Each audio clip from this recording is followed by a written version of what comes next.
Hello guys, मैं अमन गुप्ता। आपका हमारे यूट्यूब चैनल में एक बार फिर से स्वागत है।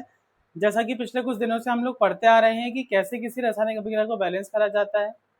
रासायनिक अभिक्रिया, रासायनिक समीकरणें क्या होती हैं, कैसे उन्हें लिखा जाता है, कैसे उनके सूत्र बनाए जाते हैं और अभिक्रियाओं के क्या क्या प्रकार थे। सही है, आज हम लोग इसी क्रम को आगे बढ़ाते हुए देखेंगे कि आज जो हमारा टॉपिक है वो है हमारा अपचयन अभिक्रिया एवं उपचयन अभिक्रिया। अपचयन अभिक्रिया यानी रिडक्शन रिएक्शन और उपचयन अभिक्रिया यानी ऑक्सीडेशन अभिक्रिया। सही है, तो आगे बढ़ाते हैं इसी क्रम को आगे। तो लिखते हैं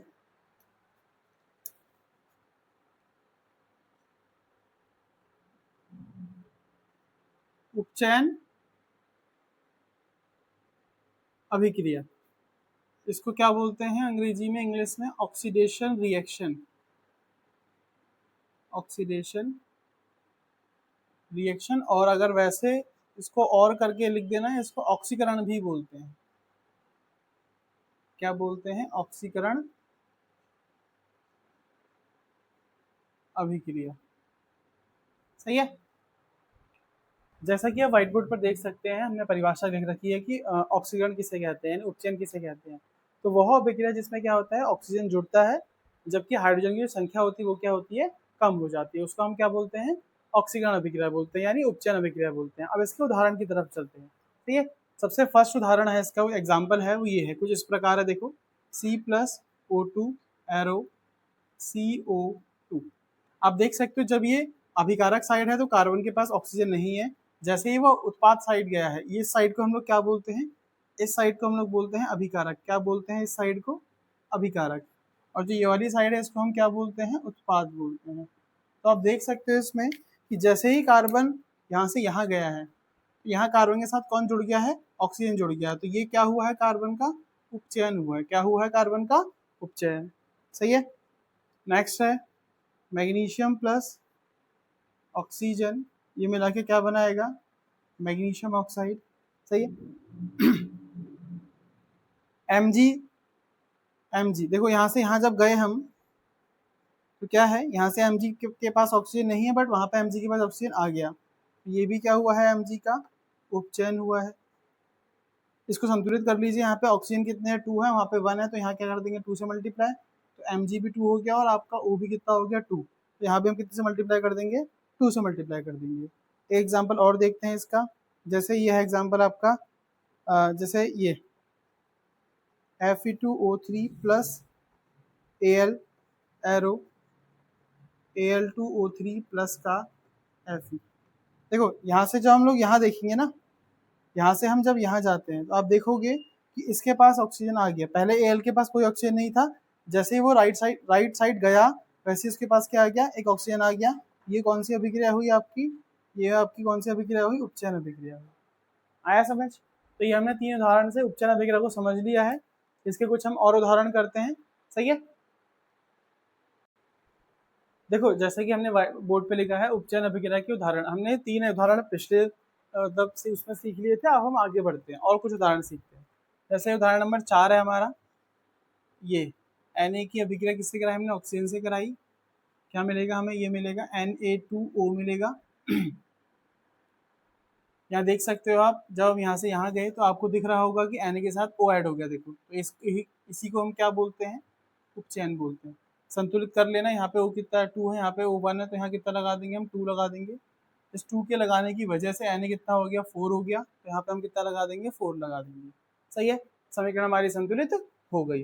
नेक्स्ट अभिक्रिया है हमारी कुछ इस प्रकार, CuO प्लस H2 एरो करा, ये बन जाएगा Cu प्लस H2O।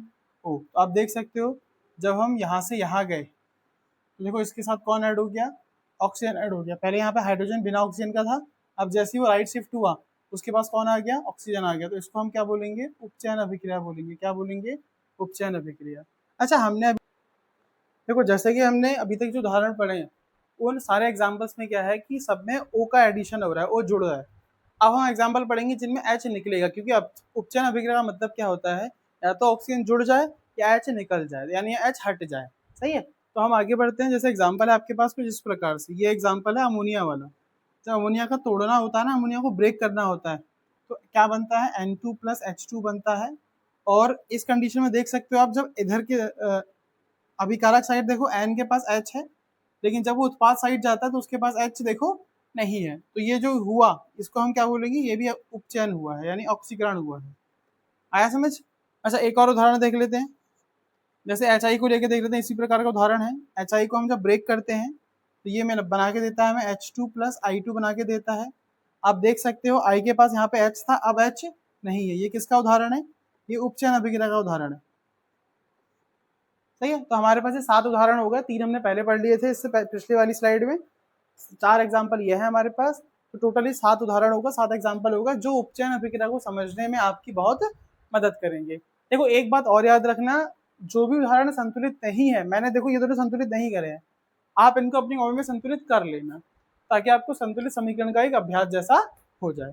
सही है, इसके बाद हम लोग क्या करते हैं, अगला परिभाषा पढ़ते हैं, अगली परिभाषा पढ़ते हैं, उस परिभाषा का नाम है हमारा अपचयन अभिक्रिया। ओके, जैसा कि कुछ देर पहले हमने पढ़ा था कि उपचयन अभिक्रिया क्या होती है, उसी सीरीज को आगे बढ़ाते हैं, उसी चीज को आगे बढ़ाते हैं, हम लोग समझते हैं अपचयन अभिक्रिया क्या होती है। तो उसकी परिभाषा उसका जस्ट उल्टा है। किसका उल्टा है? उपचयन अभिक्रिया का जस्ट उल्टा है इसमें। वहां पर देखा था हमने कि ऑक्सीजन जुड़ रहा था, तो यहाँ पर हाइड्रोजन ऑक्सीजन क्या होगा, कम होगा या हटेगा, और वहां पर हाइड्रोजन निकल रहा था तो यहाँ पर क्या होगा, हाइड्रोजन जुड़ेगा। सिंपल शब्दों में समझे तो वह अभिक्रिया जिसमें ऑक्सीजन की संख्या में कमी आती है या हाइड्रोजन की संख्या में क्या होती है, बढ़ोतरी होती है, उसको हम क्या बोलते हैं, अपचयन यानी रिडक्शन अभिक्रिया कहते हैं। सही है, तो मैं अभिक्रिया व्हाइट बोर्ड पे लिखता हूँ, आप देखिएगा। जैसा कि आप बोर्ड पे देख सकते हैं, मैंने परिभाषा लिखी है उपचयन अपचयन अभिक्रिया की। वह अभिक्रिया जिसमें क्या होता है, हाइड्रोजन जुड़ता है, जबकि जो ऑक्सीजन होता है उसकी संख्या में क्या आती है, कमी आती है। सही है, तो इसके उदाहरण समझते हैं। उदाहरण जैसे क्या होंगे, जैसे उसको उल्टा होंगे। जैसे हमने क्या लिखा था वहां पे, एक एग्जांपल लिखा था कुछ इस प्रकार से, हमने वो एग्जांपल यहाँ से यहाँ लिखा था, मतलब NH3 यहाँ होगा और ये इस साइड था, बट हमने उसको उल्टा करा। लेकिन याद रखना कुछ ही ऐसे एग्जांपल होंगे जिनको आप उल्टा कर सकते हो। सही है, हर एक को उल्टा मत कर देना। यहाँ क्या है देखो, नाइट्रोजन गैस और हाइड्रोजन गैस जुड़ दी है और क्या बना रहे हैं, अमोनिया बना रहे हैं। सही है, संतुलित करें इसको, तो ये देखो n कितना है, यहाँ पे 3 है, यहाँ पे कितना है 2, तो यहाँ 3 से गुणा कर देंगे और यहाँ कितने से गुणा कर देंगे, ओवरऑल 2 से गुणा कर देंगे। n आपका देखो कितना हो गया, 2 हो गया। h कितना हो गया देखो 6, और यहाँ पे भी देखो कितना हो गया 6, क्योंकि इस 2 का गुणा यहाँ भी होगा और यहाँ भी होगा। यहाँ पे h कितना हो गया देखो 6 हो गया। और मेन बात समझना कि यहाँ पे देखो पहले अभिकारक साइड क्या था, n के पास h नहीं था, जैसे ही वो उत्पाद साइड गया या प्रोडक्ट साइड गया तो उसके पास देखो क्या हो गया, h आ गया। इस अभिक्रिया को क्या बोलेंगे हम लोग, ये अपचयन अभिक्रिया है, यानी रिडक्शन अभिक्रिया है। सेकेंड एग्जाम्पल देखते हैं। जैसे आपने क्या करा, H2 प्लस Cl2 पढ़ा, तो ये क्या बना, उस HCl संतुलित कर देते हैं इसको हम लगा के 2। यहाँ से यहाँ जाएंगे तो आप देख सकते हो यहाँ पर H नहीं है, जैसे ही यहाँ गए यहाँ पे H आ गया, तो ये भी अभिक्रिया क्या, किसका उदाहरण हो गई, अपचयन अभिक्रिया का उदाहरण हो गई। सही है, अगला देखो थर्ड वाली जाते हैं। अब हम समझेंगे जिसमें O हटता है। जैसे ये वाला एग्जाम्पल देखो, ये जो एग्जाम्पल अभी हमने पीछे भी पढ़ा था और ये एग्जाम्पल यहाँ पे भी आ जाएगा। किस प्रकार समझेंगे वो देखिए आप लोग। यहाँ से यहाँ देखो, देखो यहाँ FeO के साथ O था, बट यहाँ पे Fe के साथ O नहीं है, तो ये भी क्या हुआ, एक प्रकार से अपचयन अभिक्रिया हुआ। क्या हुआ, अपचयन अभिक्रिया हुआ। ओके, अब नंबर 4 देखते हैं। जैसे ये देखो एक एग्जांपल और, Cu plus H2 arrow, Cu plus H2O। यहाँ से यहाँ देखो, पहले इसके पास ऑक्सीजन था कॉपर के पास, अब कॉपर के पास कोई ऑक्सीजन नहीं है, तो ये भी एक प्रकार से कैसी अभिक्रिया हुई, उपचयन यानी रिडक्शन अभिक्रिया हुई। तो आपके पास 4 उदाहरण हो गए जिनमें आपने समझा कि कैसे अपचयन अभिक्रिया होती है, यानी कैसे O निकलता है या O की संख्या में कमी आती है या हाइड्रोजन क्या होता है, जुड़ता है। आया समझ? तो ये आपको अभिक्रिया, इसको नंबर 7 है हमारी उसमें सीरीज में, या इसको हम लोग क्या बोलते हैं, अपचयन उपचयन बोलते हैं। अपचयन उपचयन अभिक्रिया, या अगर हम इसे कंबाइनली बोले, एक साथ बोले, तो इसे हम क्या बोलते हैं, रिडॉक्स अभिक्रिया बोलते हैं। क्या बोलते हैं, रिडॉक्स अभिक्रिया। देखो इसकी परिभाषा बहुत आसान है, मैं परिभाषा ओरली बोल दे रहा हूँ, बहुत सिंपल है। वह अभिक्रिया जिसमें उपचयन तथा अपचयन अभिक्रिया दोनों साथ साथ होती हैं। क्या बोला मैंने, वह अभिक्रिया जिसमें उपचयन तथा अपचयन अभिक्रियाएं साथ साथ होती हैं, उसको हम क्या बोलते हैं, रिडॉक्स अभिक्रिया बोलते हैं। सही है, तो लिखने की जरूरत नहीं है, आप इसका एग्जाम्पल पे फोकस करना। सही है, तो इसके उदाहरण पे हम लोग आगे बढ़ते हैं, उदाहरण समझते हैं। जैसे पहला एग्जाम्पल हमारा कुछ इस प्रकार है, ZnO प्लस कार्बन एरो करा Zn प्लस Cu। या जब हम यहाँ से यहाँ जाते हैं तो आप देख सकते हो, यहाँ से यहाँ जाने पर आप देख सकते हो जिंक के पास पहले ऑक्सीजन था, अब ऑक्सीजन नहीं है। और मैं एक छोटा समझा देता हूँ छोटे रूप में कि अगर ऑक्सीजन जुड़ेगा या हाइड्रोजन की संख्या में क्या आएगी, कमी आएगी। कमी मतलब नेगेटिव और जुड़ना मतलब पॉजिटिव, तो इसको हम क्या बोलेंगे, इसको हम बोलेंगे उपचयन। और वहीं अगर O क्या हुआ, घटेगा और H की संख्या में क्या आएगी, बढ़ोतरी आएगी, तो उसको हम क्या बोलेंगे, अपचयन बोलेंगे। और इसी आधार पर हम इस उदाहरण को समझेंगे। ओके, तो देखो यहाँ पे क्या है, O है और यहाँ से यहाँ जाने पर देखो O क्या हो गया, हट गया। O का हटना क्या होता है, अपचयन होता है। और यहाँ से यहाँ जाओगे, देखो आप देख क्या पाते हो कि यहाँ पे O नहीं था, अब ऑक्सीजन आ गया। देखो तो यहाँ O का जुड़ना क्या होता है, O का जुड़ना होता है उपचयन। और इन दोनों का साथ होना क्या होता है, रिडॉक्स अभिक्रिया। आया समझ, इन दोनों का साथ होना क्या होता है, रिडॉक्स अभिक्रिया। एक उदाहरण और लेते हैं, जैसे सेकंड उदाहरण है आपका ये लेते हैं, जैसे CuO प्लस H2, ये हो जाएगा Cu प्लस H2O। अब देखो यहाँ से जब यहाँ जाएंगे और यहाँ से यहाँ जाना है, यहाँ से यहाँ जाने पर देखो आप H के पास पहले O नहीं था, अब O आ गया। और O का जुड़ना क्या होता है, उपचयन अभिक्रिया यानी ऑक्सीकरण अभिक्रिया।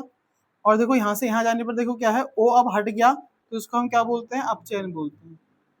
क्या बोलते हैं, अपचयन अभिक्रिया। उदाहरण नंबर 3 देखो, जैसे आपका ये वाला Fe2O3 प्लस Al। मैं एक बात फिर बोल रहा हूँ, जो अभिक्रिया संतुलित नहीं है उसे संतुलित कर लेना, क्योंकि मैंने संतुलित पहले सिखा दिया है।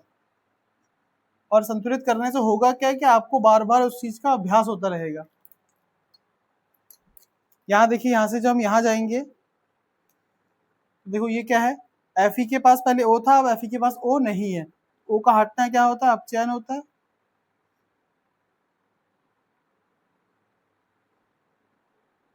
और देखो यहाँ पे पहले Al के पास O नहीं था, अब O आ गया। और O का जुड़ना क्या होता है, O का जुड़ना होता है उपचयन अभिक्रिया। तो आपको ये समझ में आया होगा कि रिडॉक्स अभिक्रिया क्या होती है। मैं परिभाषा एक बार और बोल दे रहा हूँ। परिभाषा बहुत सिंपल साधारण सी है कि वह अभिक्रिया जिसमें उपचयन तथा अपचयन अभिक्रिया दोनों साथ साथ होती है, उससे हम रिडॉक्स अभिक्रिया कहते हैं। और उसके बहुत अच्छे, बहुत बेहतरीन 3 एग्जाम्पल मैंने व्हाइट बोर्ड पे आपको समझा दिए हैं, जो आपको इस अभिक्रिया को समझने में क्या करेंगे, मदद करेंगे। इसके बाद हम इसकी जो 8th नंबर की अभिक्रिया है उसको बोलते हैं हम लोग ऊष्माक्षेपी अभिक्रिया, उसको समझते हैं। सही है, जैसा कि आप देख सकते हैं व्हाइट बोर्ड पे लिखी है अभिक्रिया, ऊष्माक्षेपी अभिक्रिया क्या होती है। तो देखो परिभाषा बहुत साधारण सी है, बहुत सिंपल है। वह अभिक्रिया जिसमें अभिक्रिया के दौरान ऊष्मा या ऊर्जा निकलती है उसको हम क्या बोलेंगे, ऊष्माक्षेपी अभिक्रिया बोलेंगे। सही है, बहुत सिंपल परिभाषा है। और इसको उदाहरण समझते हैं, उदाहरण भी बहुत सिंपल होंगे जो आपको इस परिभाषा को और अच्छा क्लियर कर देंगे। सही है, जैसे पहला एग्जाम्पल है आपका ये वाला, अमोनिया बनने का। जब अमोनिया बनता है नाइट्रोजन और हाइड्रोजन को मिला के, तो ऊष्मा बाहर होती है। और ऊष्मा बाहर होगी तो ऐसी अभिक्रिया क्या कहलाएगी हमारे लिए, ऊष्माक्षेपी अभिक्रिया। देखो नाम में ही ऊष्माक्षेपी का मतलब होता है कि ऊष्मा बाहर हो रही है। और अगर आप इसको इंग्लिश में समझोगे, इंग्लिश की नाम देखोगे, इंग्लिश में नाम आप पाओगे कि एक्सोथर्मिक, मतलब कोई चीज क्या हो रही है, एग्जिट हो रही है, बाहर हो रही है। आया समझ। तो इसको संतुलित कर लेना आप लोग अपने अनुसार, जैसे संतुलित आपको सिखाया गया है। तो ये आपका पहला उदाहरण है किसका, ऊष्माक्षेपी अभिक्रिया का। सही है, उदाहरण नंबर 2 देखिए। जैसे आपने ये भी एग्जाम्पल आपने बहुत पहले पढ़ा होगा। ये क्या है, बिना बुझा चूना। बिना बुझा चूना, जब इसमें हम पानी ऐड करते हैं, जल ऐड करते हैं, तो ये बन जाता है बुझा हुआ चूना, यानी कैल्शियम हाइड्रोक्साइड। ये क्या बन गया, बुझा चूना। और इस अभिक्रिया के दौरान भी क्या होती है, अच्छी खासी अमाउंट में क्या होती है, ऊष्मा बाहर होती है। आया समझ। तो ये हमारा दूसरा उदाहरण हो गया किसका, ऊष्माक्षेपी अभिक्रिया का। अब बढ़ते हैं उदाहरण नंबर 3 की तरफ को।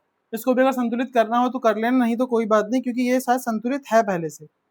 इसके बाद आता है हमारा एक एग्जांपल और है, जैसे ये वाला C6H12O6, यह जो हमारा है वो ग्लूकोज है। ग्लूकोज का जब ऑक्सीजन के साथ दहन करा जाता है तो हमें CO2 प्लस H2O मिलता है और हमें क्या मिलती है, ऊष्मा मिलती है। ये हमारी श्वसन की अभिक्रिया है। किसकी अभिक्रिया है? श्वसन की अभिक्रिया। और हमारे एनसीईआरटी में एक प्रश्न भी है कि श्वसन की अभिक्रिया को ऊष्माक्षेपी अभिक्रिया क्यों कहते हैं। तो आपको सिर्फ इतना सा उसमें उत्तर लिखना है, आंसर लिखना है कि श्वसन क्रिया के दौरान ऊष्मा बाहर होती है, ऊष्मा उत्पन्न होती है, इस कारण उसे हम क्या बोलते हैं, ऊष्माक्षेपी अभिक्रिया कहते हैं। सही है। तो ये आपको 3 उदाहरण से समझ में आ गया कि ऊष्माक्षेपी अभिक्रिया किसे कहते हैं। अब इसके बाद हम पढ़ेंगे अभिक्रिया नंबर 9, उसका नाम है ऊष्मा शोषी अभिक्रिया। देखो नाम में ही शोषी है, यानी वो क्या करेगा, उस अभिक्रिया में क्या होगा, ऊष्मा की आवश्यकता होगी। मतलब जिस प्रकार हम ऊष्मा राइट साइड लिख रहे हैं, अब हम कहाँ लिखेंगे, लेफ्ट साइड लिखेंगे। आया समझ? तो उसको पढ़ते हैं, देखिए आप। जैसा कि व्हाइट बोर्ड पे देख सकते हैं, हमने परिभाषा लिखी है ऊष्मा शोषी यानी एंडोथर्मिक अभिक्रिया या रिएक्शन। तो इसकी परिभाषा क्या है, वह अभिक्रिया जिसमें अभिक्रिया के दौरान किसकी आवश्यकता होती है, ऊष्मा की आवश्यकता होती है। पिछले वाली में, इससे पहले वाली में क्या थी, ऊष्मा उत्पन्न हो रही थी, यहाँ ऊष्मा की आवश्यकता होगी। बस इतना सा अंतर है और कोई अंतर नहीं है। सही है। इसके उदाहरण समझते हैं। उदाहरण कुछ इस प्रकार है, आपको देख सकते हैं आप उदाहरण देख सकते हैं। उदाहरण इसके 3 उदाहरण मैंने लिख दिए हैं व्हाइट बोर्ड पे। फर्स्ट उदाहरण देखो बेकिंग सोडा को लेके। बेकिंग सोडा आगे चैप्टर में पढ़ेंगे हम, नेक्स्ट चैप्टर में। इसको हम खाने वाला सोडा बोलते हैं। और इसमें है क्या, जैसे हम इसको ऊष्मा देते हैं, ऊष्मा मतलब ऊष्मा दी जा रही है, तो ये किसमें टूट जाता है, सोडियम कार्बोनेट, जल और कार्बन डाइऑक्साइड में संतुलित करते हैं। संतुलित करने के लिए आप इसमें सिर्फ 2 लगा देना, संतुलित हो जाएगा। सही है। चेक कर लो, देखो यहाँ पे भी Na2 है, तो यहाँ पे भी Na कितना है, देखो 2 है। यहाँ C कितना है, देखो यहाँ पे H, देखो पहले H कितना है, यहाँ पे 2 है। देखो यहाँ पे भी H कितना है, 2 है। यहाँ देखिए C कितना है, यहाँ पे देखो 2 है। यहाँ पे भी देखो C कितना है, 1 और 1 2 है। O कितना है, देखो यहाँ पे O है आपका 6, 3 दूनी 6। यहाँ देखो O कितना है, 3 4 5 6। हमारी अभिक्रिया क्या है, संतुलित है। संतुलित से को हमने पहले समझ रखा है पुराने वीडियोज में। अभी हमारा मेन समझना है कि ऊष्मा शोषी अभिक्रिया क्या होती है। तो वह अभिक्रिया जिसमें ऊष्मा की आवश्यकता है उसको हम क्या बोलेंगे, ऊष्मा शोषी अभिक्रिया बोलेंगे। और ये कुछ उदाहरण है आपके लिए। जैसे पहला एग्जाम्पल आपको समझ में आ गया होगा। सेकेंड एग्जाम्पल भी इसी प्रकार है कि ऊष्मा की आवश्यकता की वजह से या ऊष्मा की वजह से ये टूटा और क्या बनाया उसने, कैल्शियम ऑक्साइड या CO2 बनाया। अगला है PCl5 वाला है। PCl5 और PCl3 और क्लोरीन में क्या हो गया, वो टूट गया। तो ये तीनों उदाहरण किसके हैं, इसमें ऊष्मा की आवश्यकता हो रही है। और ये तीनों उदाहरण कुछ इस प्रकार हैं, ये वियोजन अभिक्रिया के एग्जाम्पल भी है। समझ में आ रहा है? तो जो ऊष्मा शोषी अभिक्रिया के उदाहरण मैंने आपके उस पर लिखे हैं बोर्ड पे आपके लिए, वही उदाहरण हमने कहाँ पढ़े थे, वियोजन अभिक्रिया में। सही है। तो वो उदाहरण यहाँ पे आपकी क्या करेंगे, मदद करेंगे। हाँ, आगे बढ़ते हैं। लास्ट अभिक्रिया है हमारी अवक्षेपण अभिक्रिया। अवक्षेपण अभिक्रिया को समझते हैं, यानी प्रेसिपिटेशन रिएक्शन। जैसे कि आप देख सकते हैं व्हाइट बोर्ड पर हमने अवक्षेपण अभिक्रिया के बारे में लिखा है। अवक्षेपण अभिक्रिया क्या होती है, वह अभिक्रिया जिसमें अभिक्रिया के दौरान उत्पाद के रूप में एक ऐसा पदार्थ मिलता है जो मतलब परखनली में किसी बर्तन में जिसमें अभिक्रिया कर रहे हैं उसको घुलेगा नहीं, उसे बोलते हैं अघुलनशील पदार्थ। या उसका अगर हम नाम बताएं तो उसका नाम होता है अवक्षेप। यानी क्या हुआ, वह अभिक्रिया जिसमें अभिक्रिया के दौरान एक ऐसा अघुलनशील पदार्थ बनता है जो विलयन में घुलता नहीं है, उसे हम अवक्षेप बोलते हैं। और इस अभिक्रिया को हम क्या बोलते हैं, अवक्षेपण अभिक्रिया बोलते हैं। समझ में आया?